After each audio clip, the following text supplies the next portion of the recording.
Mets fans, you shouldn't be surprised to hear this, but we have ourselves a problem. It has been a calendar year since the New York Mets played the LA Dodgers and lost in Game 6 of the NLCS. And since that point, no team has looked nearly as good as those 2024 Mets against the LA Dodgers in postseason play, setting the stage for a potential back-to-back championship run for this Dodgers team, barring a great World Series by the Mariners or to a lesser degree the Blue Jays because they have to rally back in that series. But folks, this Dodgers team is not only looking at gold for 2 times in 2 years, but now they're looking at potentially the biggest acquisition out of any team that they could have themselves acquiring a player this offseason, and one Kyle Tucker. Not only is this a problem, but push comes to shove, it is time for Steve Cohen yet again to continue to break barriers to make this Mets team as good as possible, not only for 2026, but for years moving forward. Because as of now, there is zero direction that this Mets team is going to get anywhere close to being what has now been a fantastic Dodgers dynasty, reaching the World Series in 5 of the past 9 years. How can they continue to do this? We know how. How can the Mets continue to combat this? We know how. Now it's just a matter of actually going out and doing it. Hit that like and subscribe button on your way in, everybody. I greatly appreciate that. And let me know your initial thoughts and reactions to us breaking down today how Steve Cohen and this New York Mets team can disrupt the Dodgers dynasty that is currently bestowed upon us. And if you guys haven't already, make sure to check out our amazing sponsors that make every single show here happen. That being at SeatGeek, that has you covered for all of your ticketing needs. Head over there to SeatGeek and utilize my promo code WARDY10 that's linked down below, because you're going to get 10% off, whether it's NHL tickets, NBA season tickets right around the corner, NFL season, concert shows, comedy shows, UFC events. I'll be there in Madison Square Garden in November to see Islam Makhachev versus my guy Jack. It's going to be a big matchup.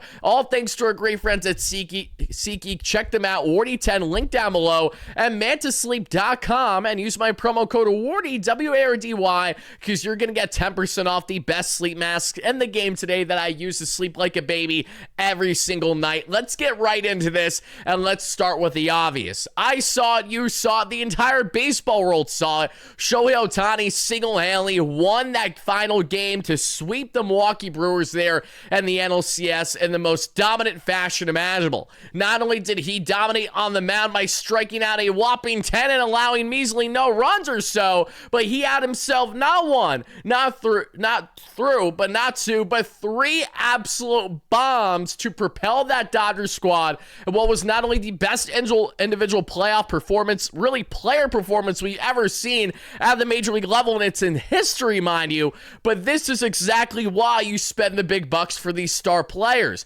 They continue to show up. As I broke down the Bleacher Report app over the past couple of days, everybody, and I'll play for each and every one of you right here, right now, but you guys got to realize this is not surprising what the Dodgers have continued to do, not only from their great offense, so we know how deep that lineup is, but offensively, when you take a look at this team as well, this is what you're getting. Pitching-wise, I should say, not offensively. I apologize for that. Listen up, everybody.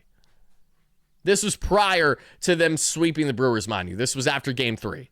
We all knew the LA Dodgers were going to be good heading to postseason play, but did we expect them to be this dominant with the pitching? These guys are certainly living up to the label and the contracts that were bestowed upon them over the past couple of years. Starting with Blake Snell, Snellzilla, in 21 innings so far this year's postseason, he's allowed a measly 6 hits, 2 earned runs allowed, including back-to-back starts of allowing just 1 singular hit in a postseason game, striking out at least 9 batters or more. He's shown you exactly why he continues to be one of the most dominant pitchers in the clutch that we have seen over the past half decade at minimum. And it doesn't just stop there. Yoshinobu Yamamoto, roughly 20 innings pitched. He's allowed a bit more hits, but just 4 total runs, including 18 strikeouts. You see this? You see this right here? Yeah, good luck, buddy, trying to hit the splitter of Yoshinobu Yamamoto. And oh yeah, you know how I'd even mentioned Tyler Glasnow yet? 7.2 dominant innings to this point there for Glasnow, who has yet to allow an earned run in this postseason run, as he has an ERA there that we see not looking bad whatsoever because he has no runs that he's given up to this point. Shohei Ohtani, the unicorn himself, even in his singular start,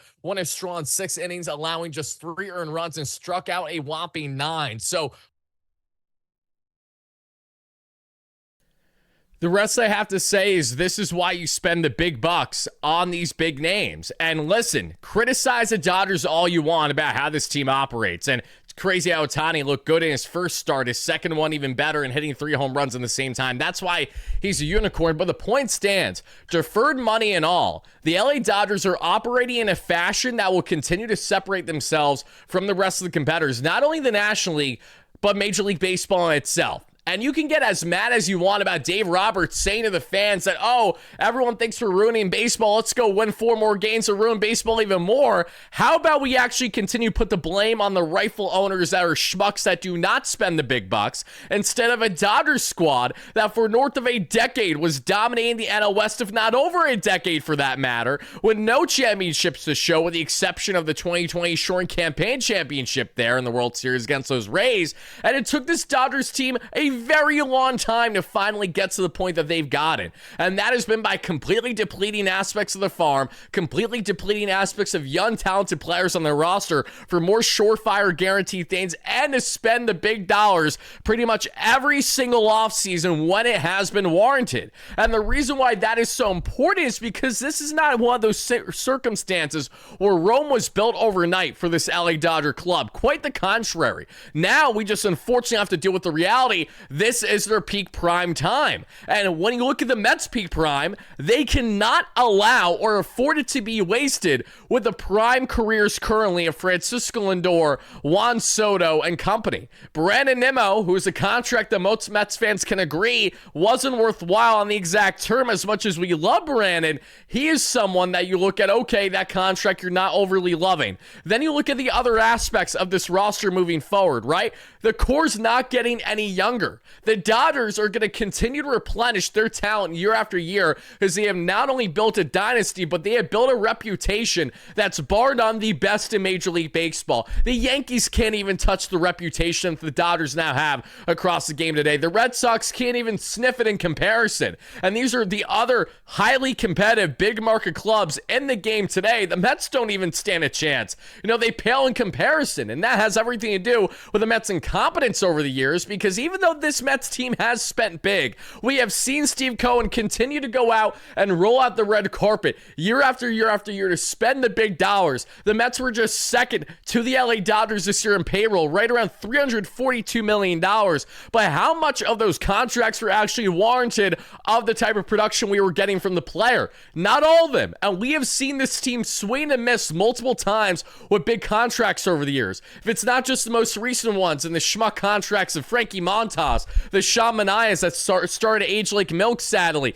You look at Brandon Nimmo to a degree, Starling Marte, when the Mets could have gotten Kyle Schwarber right around that same price in that same offseason for the most part. You know, investing too much and relying too much on the veterans and the Max Scherzers, who of course gave a more clutch game to the Blue Jays at the age of 41 or so than he ever did as a New York Met when he absolutely killed us when I was in person there in Game 1 of the wild card in 2022 against the Padres. But I digress. When you look at the Justin Verlander contract that obviously did not work out right away, yes, there were risks involved, but the risk certainly, unfortunately, outweighed the reward in the end. And this is a problem that we've seen in the Steve Cohen regime. Say what you will about everything that Steve has done for this organization. He will continue to put forth the utmost effort. And that is why this is not at all me calling out to Steve Cohen like, buddy, you have not gotten your job done right, but rather, we know that you've been putting maximum effort in, and yet you still have 3 losing seasons in your first 5 years as owner. Really, it's 4 out of 5, let's be honest, because everyone looks at the 2022 season with a frown on their face. You don't care about the 100-plus wins. You care about the Braves curb stomping you at the end and then getting curb stomped by the Padres in the wild card. No one cares about 100 wins that year. Yeah, we had a little fun moments in the first half. You know, the Phillies, you had some comebacks in Philly. You had comebacks in St. Louis. You had comebacks all over the place, but you had nothing to show when you really needed it most. So who really cares? So technically, it's, in my opinion, as a fan who's watched and covered every single game on this platform in the Steve Cohen era, I can tell you that's pretty much been 4 out of 5 years of just utter disappointment one way or the other. The only exception's 2024 because they exceeded expectations and no one should have been upset with how the Mets lost in Game 6 of the LCS against those Dodgers. The fact that the Mets even got there and gave them a run for their money and have performed greater than any team has done since then, mind you. The Phillies rolled over and died that we saw, as well as now the Milwaukee Milwaukee Brewers. Two teams have something in common. Can't get over the hump of the Dodgers, nor can my Mets, but at least they had some semblance of life against them a year ago. The point stands. The Mets have spent a lot of dollars, but it's not just about spending. It's about proper allocation. And David Stearns missed the mark so terribly in more ways than one this past offseason when working more on the margins and not taking enough leaps of faith the way that the Mets should have, with the exception of getting Juan Soto. That was amazing, but as great as Juan Soto is, he himself cannot move the needle as much as we otherwise wish he could have been by getting this Mets team locked into postseason play. It did not happen, and now we look at an LA Dodgers club that's steamrolling through playoffs right now. I'm praying that a team like the Mariners, should they get to the dance, can curb stomp them and have their first championship leg ever. I'm wishing the best for the Mariners, their fans, even the Blue Jays. I got no ill will against either two. I just hope one of them can slay this dragon to prove that the Dodgers are beatable, because as of now, we're all fearing the same thing. The Dodgers are not only getting to the World Series, but the expectation is that they're going to win the World Series, and they're going to win it fairly comfortably, the way that they've only lost one single game to begin this year's postseason run. And this Dodgers team, while they are not getting any younger, their talent is still right in the peak prime of their career. They don't need to overly rely on one individual, because they have all-star talent in pretty much every single position imaginable. The Mets don't fall in that same category, right? And ironically, the one category that the Mets fall into best, and that's Juan Soto in right field, is the one area of need for that Dodgers team most on the offensive end outside of third base, should they let Max Muncy walk. And that is because right now, Teoscar Hernandez is handling right, but it's a rotation of, multiple players that we're seeing left field, from Kike Hernandez to Alex Call to Michael Conforto. And I think they're done with this constant rotation of veteran mid options in the corner outfields. They can do it and they can still win comfortably, but they're going to be all in on this Kyle Tucker market, and they may very well pry him away from the Chicago Cubs. And I'm not here to say that Kyle Tucker is a great fit for the Mets, that they themselves should be going balls to the wall crazy for him, but if the Dodgers are going to be going out of their way for Kyle Tucker, the Mets at minimum need to be involved here to try to disrupt. And the Mets at minimum need to make significant splashes of their own this offseason, because if you're not scared of the Dodgers now, just on how much worse this dynasty will continue to get, with Roki Sasaki just starting to blossom in his young career, Yoshinobu Yamamoto has so much to give still for you. Kyle Tucker, would dominate in a lineup with the Dodgers in ways that he simply didn't as a Chicago Cub. The protection would be through the roof. And then you add in this Dodgers team currently, and they add a Kyle Tucker, even with this expected contract getting anywhere from 450 to 500 plus million, which I think he's going to easily get this offseason, deferred money included, should it be to, say, the LA Dodgers. The point is the Dodgers have roughly $50 million coming off the book this offseason, and that is while still having that $350 million payroll. So there's a world where the Dodgers could sign Kyle Tucker and make other minimal moves this offseason, because they don't need to do anything of drastic need at all. This is just because of simply greed and wanting to stay as dominant as they are, knowing that they can pitch to all these players, no matter good or bad that they are, and they could head into next season with a lower payroll than what they had this year. That should have you shaking in your boots, knowing that a lockout is basically a certainty, as what it feels like right now, getting into 2027, with the way that teams like the Dodgers especially have been able to perfectly take advantage of how the payout structure is in today's contracts. No, I'm not for a salary cap by any stretch of the imagination. I'm in favor of a floor, no doubt, so that way schmuck owners that penny pinch, that have the money to spend yet don't do it every year, and make the Dodgers become the Dodgers that we see today. Those are the ones I hate most in this game, far more than the Dodgers. It's taken the Dodgers a long time to get to the point that they are now at, with their spending and proper operation. It comes down to the incompetent owners that do not spend, and then I'm in favor of a floor. But knowing all this contract uncertainty, and knowing that you're going to see guys look for big bags this offseason, especially knowing that they may not get an opportunity to do so to the same degree after the 2026 offseason, because we have no clue what's going to change in the new CBA when it eventually gets agreed upon, however long that's going to be from now. The point stands. It is now time to continue to take risks. If you're Steve Cohen of the New York Mets in this win-now window, you're literally looking at a Dodgers team that, even after potentially winning back-to-back championships, and 3 in the 2020s, mind you, to still look to add the best free agent available. And this is not to say the Mets, again, have to add a guy like Kyle Tucker, but it's to say that they should take advantage of their current salary situation. Because as you guys see beside me right now, the New York Mets, these are all the players that they currently have amount coming off of their payroll this year. And out of this current payroll, starting with Richard Lovelady getting Dickie Lovelady getting all the way down to Pete Alonso, the Mets have over $90 million off the books this offseason from a payroll initially of $324 million. I think I said $342 earlier. I apologize. I believe it's around $324.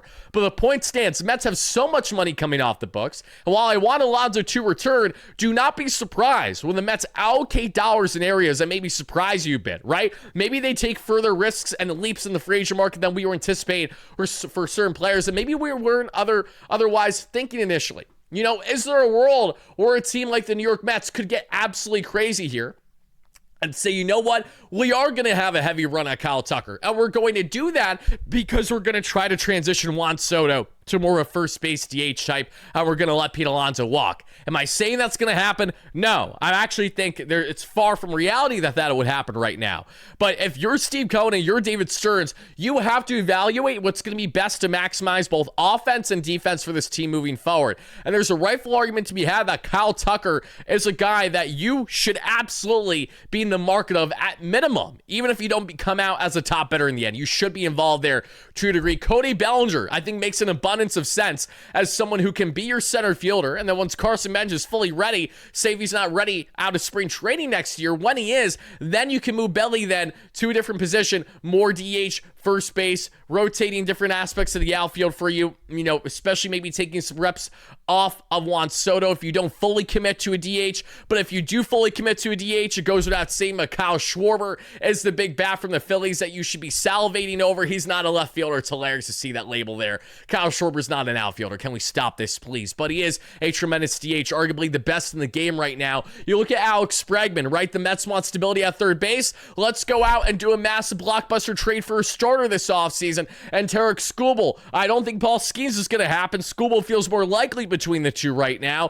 Freddie Peralta in that mix that we're going to talk more shortly on the platform of him, and some other key targets out there. Maybe potentially to a degree there what you get in the Minnesota Twins, because they have some key assets in a Joe Ryan or to a degree a Pablo Lopez. If the Mets go that route and say traded a Mark Vientos and or a Brett Beatty, Alex Bregman as a short-term third base option, you don't hate the idea of. I know they have him currently labeled as a second base option right now, but second base would make sense if the Mets trade McNeil and potentially trade a guy like Jet Williams as part of a Tarek Skubal trade. So there's a world where the Mets do something absolutely drastic this offseason of proportions that we simply weren't anticipating. And what I'm here to say and argue is that the Mets need to, okay? And I'm not saying they need to in the sense that they have to spend more money than the Dodgers each year, but what I am saying is that when they do spend and spend big, they need to make sure they're properly allocating, because we have seen this team swing and miss with an abundance of contracts already under the Steve Cohen regime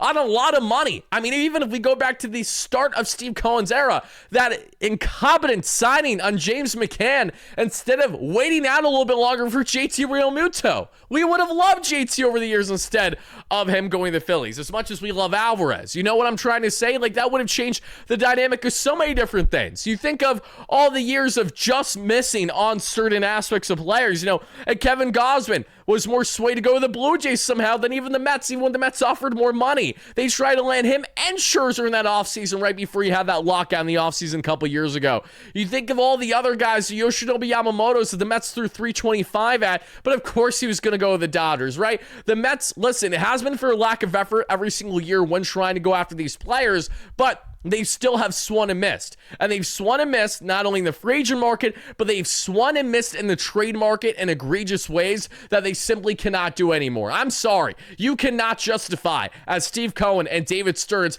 to have another offseason where you work on the margins, where you just add to, solidify the rotation a bit. You get it. You add a solid starter. Let's say hypothetically here, you sign maybe like a Framber Valdez that somehow, some way is willing to take a shorter term contract because he can opt out at the end of the season. Just looking for a big bag in a year with the Mets at Pitchers Park for half the year. I'm not saying that would happen. Let's just use that as a hypothetical. How much is that really going to move the needle for you beyond not doing a whole lot else for the rest of the roster? Because this core is not going to get the job done. We have seen it time and time again. What has this core brought to this Mets team? Just us and our frustration. That's all it's brought. And there's nothing that would pain me truly more than to see the same thing that I've seen happen with all my other previously favorite Mets teams, previous previously favorite NFL teams, hockey teams, you name it, all my favorite sports teams I've watched, the cores with their great prime players die out with no championship in sight.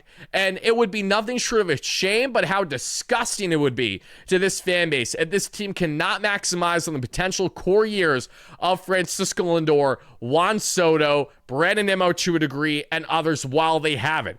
Otherwise, we should focus less on even winning with Lindor and just winning solely on Soto. And then that's where you completely open up the floodgates to a different discussion, which is going down a couple of years from Lindor and then saying we're going to trade him away and completely revamp the look of this team. And I don't want that to happen. I want Lindor to retire a New York Met, as I truly believe he's the leader of this club in a lot of different ways. But this is the point. You want to maximize these windows. And this Dodgers team is doing everything in their power to make sure the Mets cannot do that. So Steve Cohen, David Stearns, what are you going to do about this? Steve, when he first became owner of this Mets team, made it known he wanted this to be the Dodgers West. In case you guys are unaware and how enamored Steve Cohen is with this Dodgers club, he tried to purchase them as a majority owner back in 2012, but lost, okay? This is Steve Cohen, who's admired the Dodgers forever, who's appreciated them, who's even tried to be their owner in the past to a degree,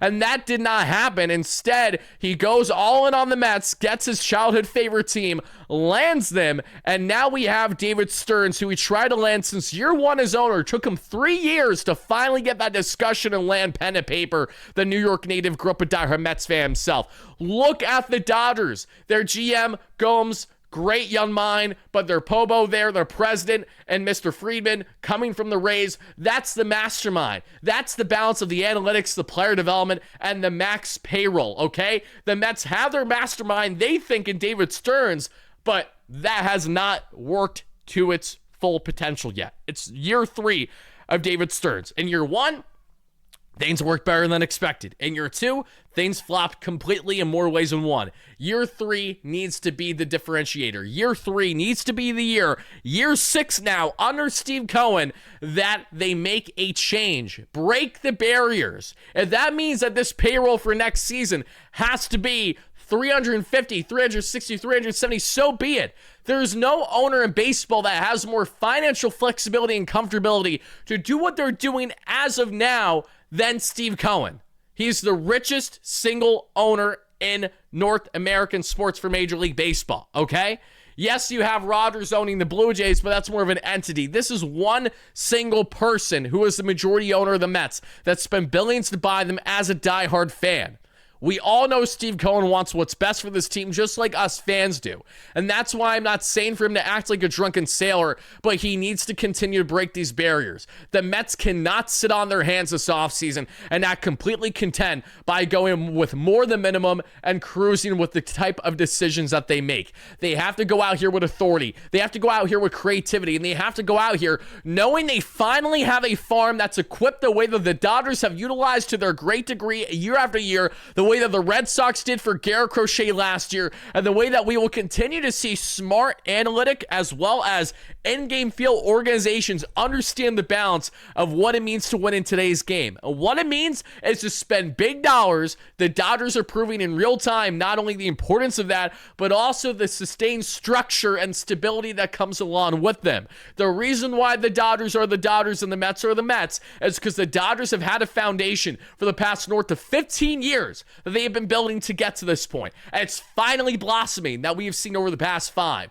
For the Mets, they had none of this structure. They have these schmucks you call the Wilpons that were penny pinching. You have Brody Van Wagenen, Robinson Cano's agent, who gets hired as the GM, who of course trades then for Cano to become a New York Met along with Edwin Diaz. We love Diaz, and we love that trade in hindsight because it really worked out for the team. Jared Kelenic, not so much when we all thought it was going to hurt us initially. The point stands, though. This team finally has an owner that's doing everything in his power to do right by this organization, now has a leader in charge in Stearns who just wants what's best as a fan and as an exec as well. But you need to deviate away from these conservative tendencies in the past to the magnitude that you have been doing, Stearns. You need to get not only more proactive, as you've stated yourself, but you need to really show what separates the New York Mets from the rest in baseball. because right now, the only thing that separates the New York Mets from the rest of Major League Baseball is how much of a laughingstock they continue to be.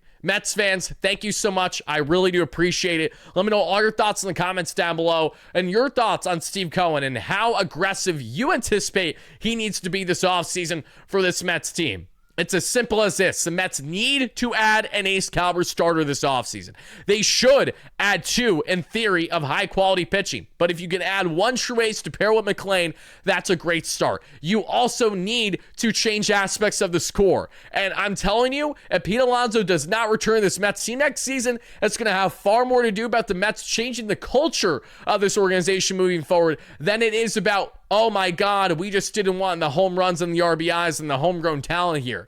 If the Mets go the way that is a Pete Alonso less Mets in 2026, they're going to have great rightful reason for it. I'm not going to love the idea of it, and I hope it doesn't happen. But all I'm saying is buckle up, because I have a large feeling, a sneaky suspicion, that the Mets are going to be doing things this offseason that are kind of contrary to how they've operated in the past and are going to be further amplified and honestly might be more of a scorched earth Steve Cohen offseason. He's pissed off, as Eric Chavez stated himself there with Foul Territory not long ago, and the media, okay? And to have Steve have this disappointment of a season when the fans showed up more than they ever have at Citi Field before, and Mets franchise history, mind you, and they're willing to go out of their way, including myself, spend $40+ on parking, easily spend $100+ a game just on food, drink, you name it. It's impossible not to, especially if you're traveling the game from out of state the way that I am. Literally, you're spending a fortune every time to go there.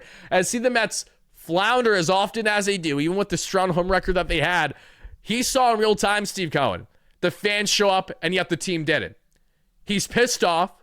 It will be a scorched earth Steve Cohen offseason.